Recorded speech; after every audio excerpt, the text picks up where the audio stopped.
Join me today to talk about Elon Musk being a baby about this whole political thing. The Epstein file is now closed. Did he really do it? I don't know. Was there a list? There's a lot of questions that still need to be answered. Alligator Alcatraz. People just don't like the name. I don't know why. It's kind of catchy. And I live in Florida. I like it. And the people of Texas, they're going through a lot right now. So let's keep them in our thoughts and prayers and hope we get them the help that they need as soon as possible. Stick around. You just might learn something.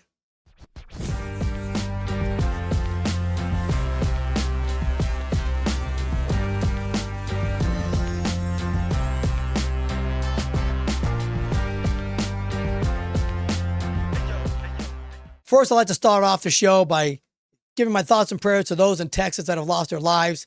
It's a tragedy that happened. I think this right now, the total is about 86 people who have lost their lives, and still a lot of people are still missing. We've got law enforcement out there, first responders doing the best job they can to try to find these people. It's been a very difficult task.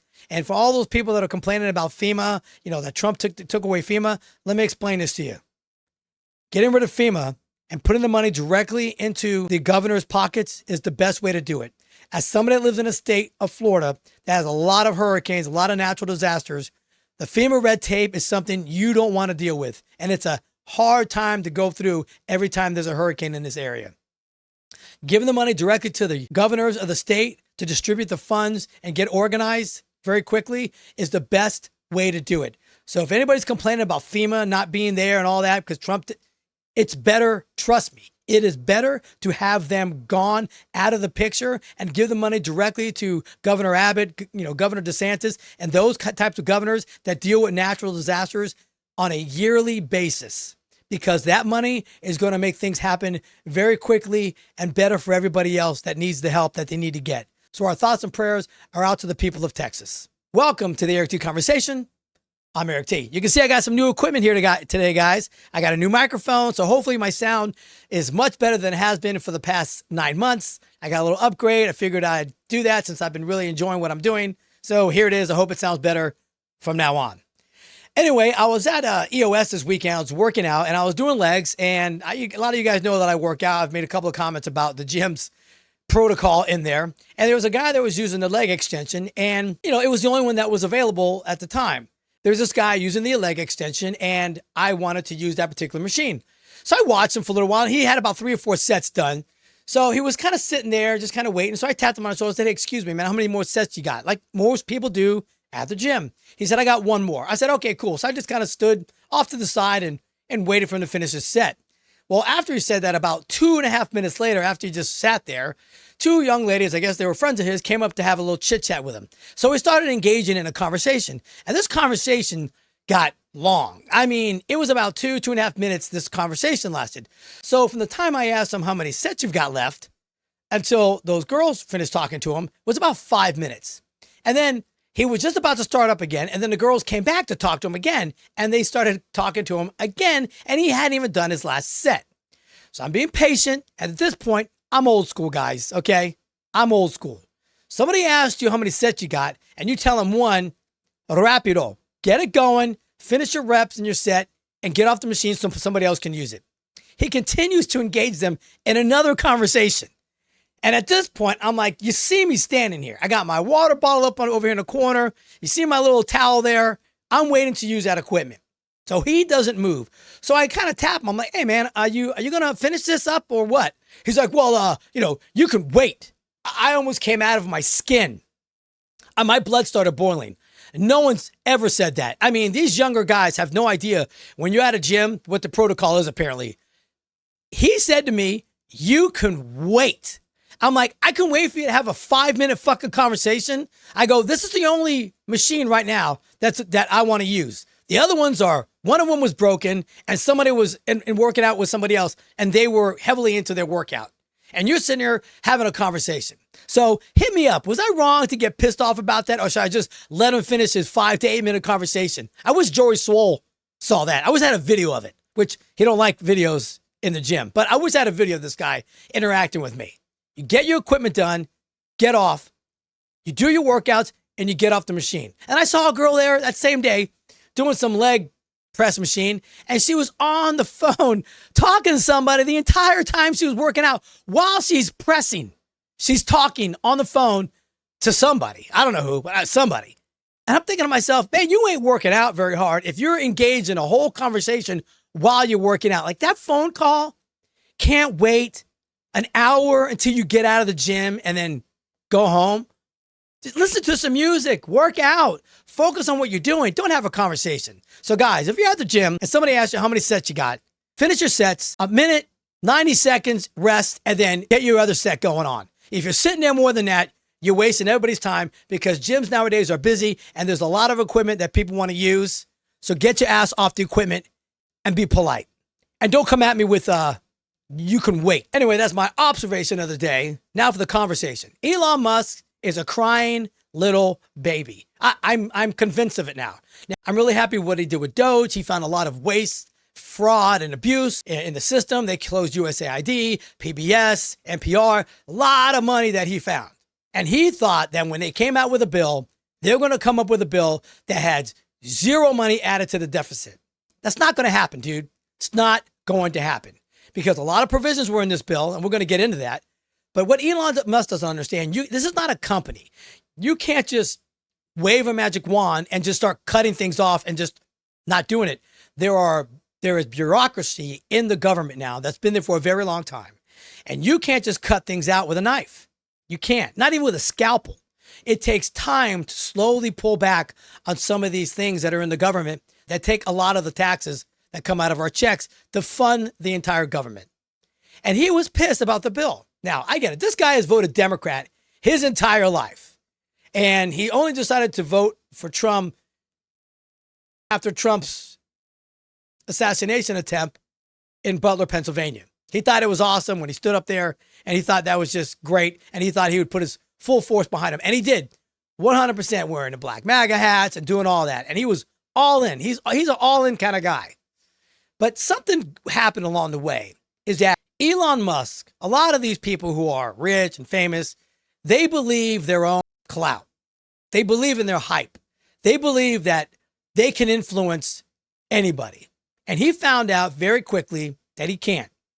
That the American people voted for Donald Trump. They didn't vote for Elon Musk. They were happy that he was supporting him, and they supported him when his dealerships were under attack and his vehicles from his customers were under attack. The majority of Americans supported him on that. But we voted for Donald Trump, and we trust in the process. And Mona, he's like a little kid on a playground, didn't get his way, but the ball was his, so he took his ball and he's going home crying like a little bitch. Like Elon Musk, man, it takes time to do this. So what does Elon Musk do? Elon Musk decides to come up with his own America Party, right? He had a poll on X, and he said, in a ratio of 2-to-1, America wants a new poll, except for those polls are kind of skewed. You've got bots on those polls. You got people from foreign countries on those polls. Not really an accurate scientific poll to decide, let's have another party. And here's the thing. They've tried another party. It doesn't work. And I'm going to explain to you why it doesn't work. Because we have an independent party that people can go independent. A lot of people that don't win their primaries as a Democrat or Republican decide to go ahead and toss their hat in the independent circle, just like Robert F. Kennedy Jr. did, kind of got squeezed out of Democratic primary. So this is what happens. If you have a third party and you have an election, the people that are going to vote in that election, you only need 34% to win that election. That's why special elections are really big when people want to become a congressman very quickly. Like in a special election, when somebody retires during the term as a congressman or a senator or something like that, whether you're a Democrat or Republican, what happens is they have a special election. So it's just the Democrats that are running that election. They don't have a primary for either one of those spots. So let's just say it's a Democratic seat, and Democrats all want to run for that specific congressional seat. You're going to get about 4 or 5 people that jump into the ring and toss their hats in to try to get that congressional seat. So what happens is you don't need more than 50% of the vote. You need about 27%, 34%, 18, 19%. It depends how many people are in that special election. So when those special elections happen, it's great for people. They love running in special elections because it's very easy to run in those and win the election. You only have to win by a small majority of the vote. It's not even half the voters. It's a third or a quarter of the voters. So that's why a third party isn't good, and it's going to fail. And what he doesn't understand is this is bureaucracy. This is the government. This isn't a business, and a government should be ran like a business. I believe that 100%, and I think Donald Trump is trying to do that. But this waste, fraud, and abuse and stuff like that, these bureaucracies, these government agencies have been there for a very long time, and it's very hard to not feed the machine over and over again. So Elon, you got to get a grip, man. Why don't you just support some real candidates that you get in there that kind of do what you want them to do? So I'm sure Elon Musk isn't really happy about the cutting of the mandatory EVs by a certain period of time. Like, the Biden administration came out, everybody had an EV vehicle by a certain point, and they were going to phase out combustible engine automobiles, and everybody had to get an EV. So that mandate is gone, and apparently Trump talked to him about it, and Elon Musk had no issues with it, and that's fine. But the guy's an EV car guy, so I'm sure he had a little bit of issue with it. But the spending that's in the bill, okay, well, you want no tax on tips, right? You want no tax on overtime, and people want that, and this is why it was a good bill. And this is why it's going to put a lot more money into Americans' pockets. So let's talk about some of the provisions that were in that. So there's no tax on tip and no tax on overtime. And people are still bitching on the left. You could give people on the left a block of gold that's worth $10,000. They will still find a way to shit on that gold nugget. They still will. And it surprises me. You know what? It doesn't surprise me. It's just how they are. No matter what Donald Trump does for you, you're still going to piss and moan. I did a live last night, and guys were still complaining about, it's only $25,000. It's only up until 2028. I'm like, yeah, but there's nothing for you right now. There's nothing. There's no tax benefit whatsoever on your overtime pay. There's no tax benefit right now on tips. And they're like, it's only cash tips. Yeah. Most people don't claim their cash tips. I get it. But let's break down this whole cash tip thing. The IRS designates cash tips as cash, greenbacks, cashola, credit cards, and other electronic funds like Google Pay and things like that that are paid for restaurants. That's considered cash payment. So it's all in the umbrella. So if you keep believing people telling you it's only cash tips, no, it's not. It's not cash tips. Hey, because the majority of people that pay at restaurants don't pay with cash. They pay with credit card, they pay with a debit card, or they pay with like Google Pay. So I'm going to break down the payments for credit cards, debit cards, cash, and things like that for you so you can have a clear understanding of it's not cash. And I understand people like, well, they don't claim their cash anyway. It's very little when you get cash these days. And some people throw cash out there. They put it on their credit card. I understand that. And they put credit card down, then they throw cash as the tips. But nowadays, more and more people are using the plastic, whether it's a debit card or credit card, to pay their bills at a restaurant. So I'm going to break it down. So credit cards are 45 to 50%. Debit cards are 30 to 40%. And cash is only 8 to 10% of transactions at restaurants. And mobile payments like Apple Pay, Google Pay, etc., they're 5 to 10%. So for the people that are telling you, it's cash, it's not only cash when you go to restaurants. So when you use a debit card and use a credit card and people put the tip in that, you have to regulate that, okay? You have to track that. So people that are complaining about no tax on tips, stop it. Stop it.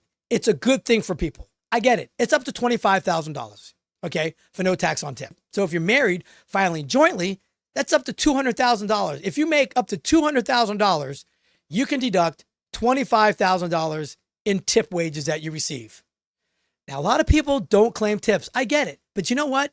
A lot of people do, because you know what? People do buy houses. They buy houses, they buy cars, and a lot of people have to have a stated income if you're going to purchase a house. Because if you want to buy a $500,000 house and you know you make enough with tips, you've got to put that down into your application and let them know, the bank know that, hey, I do make enough money to cover this mortgage payment.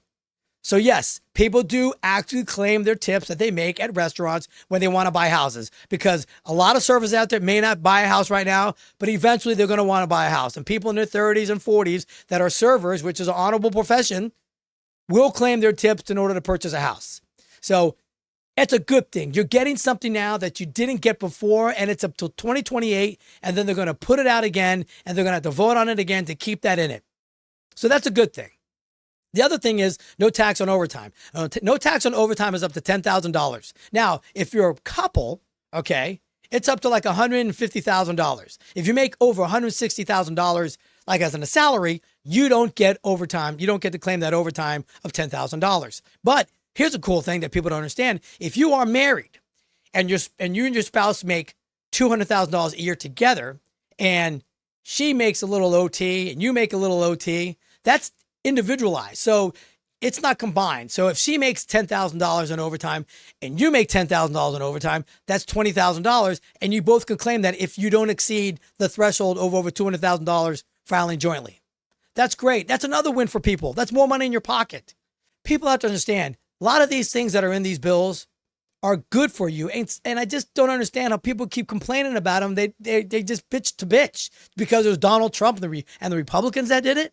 This is good for everybody. It's low-income earners, middle-class people that are getting these tax breaks. I get it. The real mega-rich people are getting a big tax break too. Their taxes went from 39.6 to 37%. They got 2.6% tax decrease. Now, when you make $1 million, you make like $26,000 extra every year. But you know what the mega rich people do that people that are middle class and lower income people don't do? They invest in businesses. They invest in stock markets. They loan out money. They don't put their money in the bank to earn 3.5%. They do stuff with their extra cash. Okay? They invest. That's what they do with the extra money. So the whole idea is giving the rich people that make a significant amount of money in this country a bigger tax break so they can turn around and do something with that money. Because you know what they like to do? They like to make more money with the money that they get to save. Rich people like to make more money. That's why they're rich. They don't just sit on it and put it in the closet or under the bed or in a shoebox. They make their money work for them. And that's a good thing for America. And here's the thing. Nobody really knows what's going to happen in the long run. They just don't know. In 2005, President Bush had a plan that he wanted to implement for the American people. It was a plan for your Social Security to be split into a private fund. Now I'm going to break this down for you and tell you exactly what it was, because you don't know what happens until years later. Elon Musk and everybody might be complaining about it right now that's on the left, about the big, beautiful bill and the Medicaid and all that stuff. But you don't know what's going to happen until it actually happens. In 2005, George Bush proposed a Social Security reform plan that included allowing workers to divert a portion of their payroll taxes into voluntary personal retirement accounts, PRAs. These accounts would enable individuals to invest in a mixed conservative bond and stock market funds, aiming to achieve higher returns than the traditional Social Security system. The plan, often referred to as partial privatization, was designed to address the program's long-term funding gap while giving young workers more control over their retirement savings. It included progressive price indexing, which would slow benefit growth for the middle and high income earners. And it was intended to preserve benefits for those born before 1950. The proposal, however, was faced with significant opposition, particularly from the Democrats, who argued it would weaken Social Security's financial stability and expose retirees to market risks. By mid-2005, the public support waned, and the plan never reached a vote in Congress. Guess what?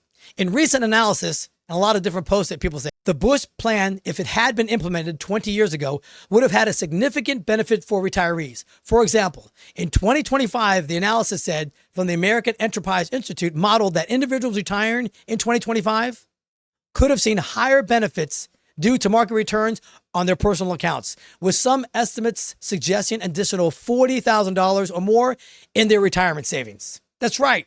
If that would have been implemented 20 years ago, people that were retiring right now would have about $40,000 more in their retirement fund. So yes, you don't know what's going to happen in the future. And to complain about the big, beautiful bill right now, when you don't know what's going to happen, you don't know what these adjustments in Medicaid are going to do for people, getting people that are able-bodied individuals off the books. If you can work 20 hours a week, you should be working. All right? That's pretty clear. But people got to complain just to complain. Understand these things are a process, and that if you let it just play out, it's probably going to be pretty good for all of America. And that's the plan, and that's the goal. Well, alligator Alcatraz is a big problem right now for people. Everybody's calling it the alligator Auschwitz. I went on live yesterday and I had an argument with a bunch of people talking about alligator Alcatraz. Let me explain something to you. Those people that are in that place, and I guess in the Everglades, it's going to hold between 3,000 and 5,000 people. Now, it's a processing center. It is to process people to get put back to their countries. They have JAG officers there, which are the judge advocate generals. There are lawyers and there are judges that are there to process them, to give them their due process so they can get them out quickly. Now, these facilities that are put up are utilized during hurricane season. People in Florida understand when a hurricane happens and your roof blows off your house, you need a place to live. And some of the shelters that are already there, designated shelters, run out of room. So what they do, they erect these types of facilities to house people. So if they're good enough for Floridians when they lose everything in their home, I think they're good enough for the illegals that have to be put there to process them out. They have air conditioning, they've got bunk beds, they've got wash and dryer facilities, they've got showers, and they've got meals. And let me explain the whole fencing around the beds. They're not cages, they're fences. And I'm going to tell you why. Because I was in the National Guard and I've been in some of those facilities when the hurricanes hit and we had to stay in places. They didn't look clearly as nice as that, but they were tents that were erected and they pumped in air conditioning, was nice and cold. And it was during the hottest times of the year. The reason why they have the fencing around them is to designate a in and out section of where those beds are. If you just had no fencing on it whatsoever, anybody could come in between those bunks in any direction and steal. Yes, people steal. Believe it or not, Floridians that are in those places stole from other Floridians. They take cell phones, they take books, they take clothes, they take shoes, they take wallets.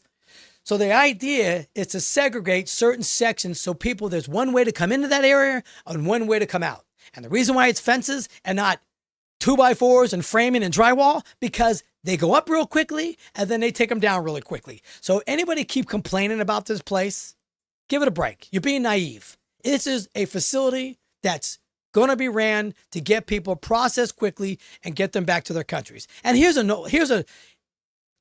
interesting idea for you. If you don't want to get sent there, knock on the door, go on the app, tell them you want to go home. They'll give you $1,000 and a plane ticket home. And guess what you can do? You can use that $1,000, get a bus ticket, and try to come right back to America and come through the front door. So if you don't want to go there and go to those facilities, then just deport yourself and you get $1,000 cash to do it.